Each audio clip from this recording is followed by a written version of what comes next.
na job trainee na nagmula sa Camarines Sur Polytechnic Colleges. At narito ako ngayon upang magbahagi sa inyo ng isang kwento na tsak ako'y kapupulutan niyo ng aral.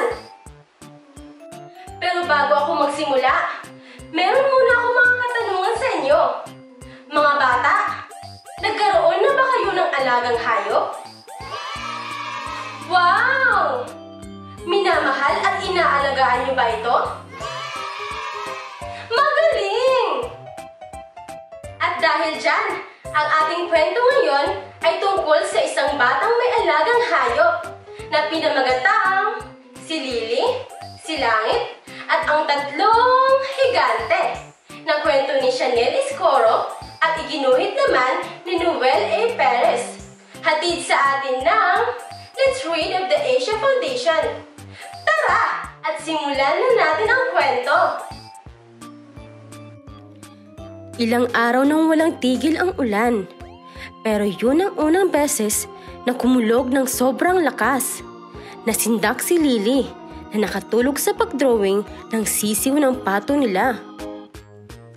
Meron silang isang matandang pato na nangitlog ng 5. Ang saya ni Lily dahil unang beses niya itong magkaroon ng alaga. Ngunit lalong lumakas ang ulan. Di nila napansin ang pagtaas ng tubig.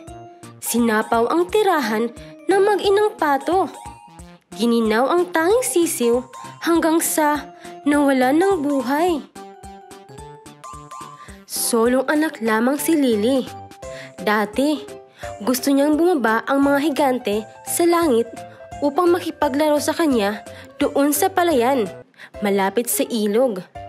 Tuwing umuulan, naghihintay siya na marinig ang langit dahil sinyalis yan na ang mga higante ay naghahabulan sa itaas.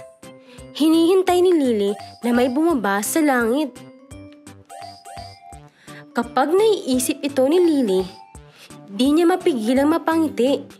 Mas lalo pa siyang natuwa nang nangitlog na ang pato. Angkop na walang tigil ang ulan. Gusto ng mga pato ang lalanguyan. Pero nang namatay ang kaisa-isang sisiw, nagtampo na siya kay langit. Inayawan na rin niya ang mga higante. Kinusot muna ni Lily ang mga mata niya at pagkatapos ay tiningnan ng gusto ang iginuhit niyang pato na pinangalanan niyang Maggie. Iniwan muna niya ang pagdrawing sa kama at pagkatapos ay dumiretso sa kusina. Mama, namatay tuloy si Maggie dahil dito sa walang tigil na ulan. Sabi ni Lily. Iisa na lang nga. Hayaan mo, Lily. Mangingitlog pa ang pato natin. Sabi ni Mama na naghihiwa ng sibuyas. Bakit di tumitigil si Langit sa pag-iyak? Tanong ni Lily. Nalulumbay pa si Langit, Lily. Sagot ni Mama. Alam ni Mama na nalungkot si Lily sa namatay nilang sisiw na pato. Ayokong umiyak tulad ni Langit. Di ako iiyak. Bulong ni Lily sa sarili niya habang nakasilong siya sa labas ng pintuan sa kusina. Pinipigilan niyang bumuhos ang luha niya kahit nangungulila na siya kay Maggie. Parang may mga insektong gusto nang lumabas sa dibdib niya upang sumama sa ulan. Pero ayaw niyang bitawan dahil ayaw niyang tularan ang gawin ni Langit. Klat! Dugududum! Biglang umugong ang langit. Dali-daling bumalik si Lily sa kwarto niya. Sumilip siya sa labas ng bintana kung may natamaan na puno ang kidlat. Nanlaki ang mga mata ni Lily sa nakita niya. Nabitawan niya bigla ang papel na hawak-hawak. Hello, Lily! Sabi ng nakangiting higante na may bunging ngipin. Uy! Baka matakot sa iyo ang bata. Sabi naman ng isa habang itinataas ang kanyang maluwag na salwal. Di makagalaw si Lily. Nakasandal lamang siya sa bintana na halo-halo ang nararamdaman. Matagal ka na naming inoobserbahan, Lily.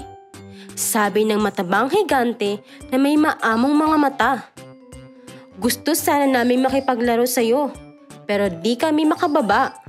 Sasagot na sana si Lily, pero may sinabi ang mas matangkad na higante. Naunahan siya nito at pagkatapos ay umupo malapit sa bintana kung nasaan si Lily. Wala kasi kaming malabasan para makababa dito sa lupa dahil iyak ng iyak pa rin si Langit. Nasagot ng pinakamatangkad na higante ang tanong ni Lily sa isip. Bumaba kami upang maibalik si Maggie. Si Maggie? Huwag na ninyong ibalik si Maggie. Nilunod siya ni Langit. Di na lang sana kayo bumaba. Dinakip ninyo dapat si Langit at ikinulong.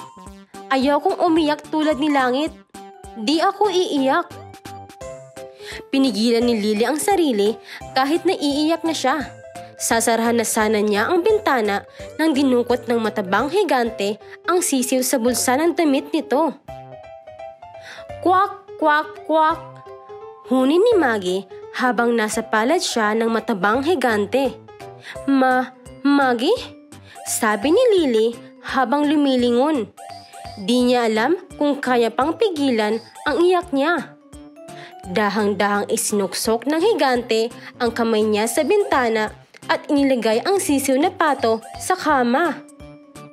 Lily, heto si Maggie. Di kami nagsisinungaling. Ano ang problema at ayaw mo siyang makitang muli? Sabi ng higanteng maamo ang mata. Ayaw kong umiyak tulad ni Langit. Di ako iiyak. Sagot ni Lily sabay kusot ng mata. Alam mo kung bakit umiiyak si Langit? Nakangiting sabi ng matabang higante. Nalulungkot si Langit dahil malubha na ang init dito sa inyo. Sabi ng mas matangkad na higante. Kaya kahit ayaw niyang umiyak, ginawa niya pa rin upang matulungan ang mundo. Sabi ng isa pang higante. Nadamay tuloy si Maggie. Ayaw ni Langit na malungkot ka. Kaya sa pag-iyak niya, nagkaroon kami ng daanan para madala si Maggie papunta sa iyo. Sabi ng mas matangkad na higante. Wala namang problema kung tutularan mo si Langit, Lily. Sabi ng higante na may pinakamaamong mata. Luha ang didilig sa nalantang pag-asa sa puso natin. Tulad ni Langit, dinilig niya ang mga nalalantanang mga pananim sa mundo. Sabi ng pinakabatang higante. Kaya, iiyak mo na ang nadarama mo. Nasindak hanggang namangha ang mga higante nang nagsilabasan ang mga tutubi sa dibdib ni Lily. Masaya silang lumipad papunta sa Langit. Nagsisimula ng ulit magliwanag. Magaan na ang pakiramdam ni Lily, pati na rin ni Langit. At dyan nagtatapos ang ating kwento ngayong araw.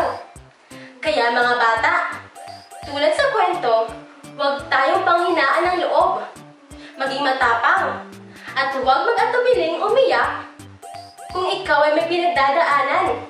Sapagkat ang pag-iyak ay isang paraan ng paglabas ng emosyon at pagpapagaan ng damdamin.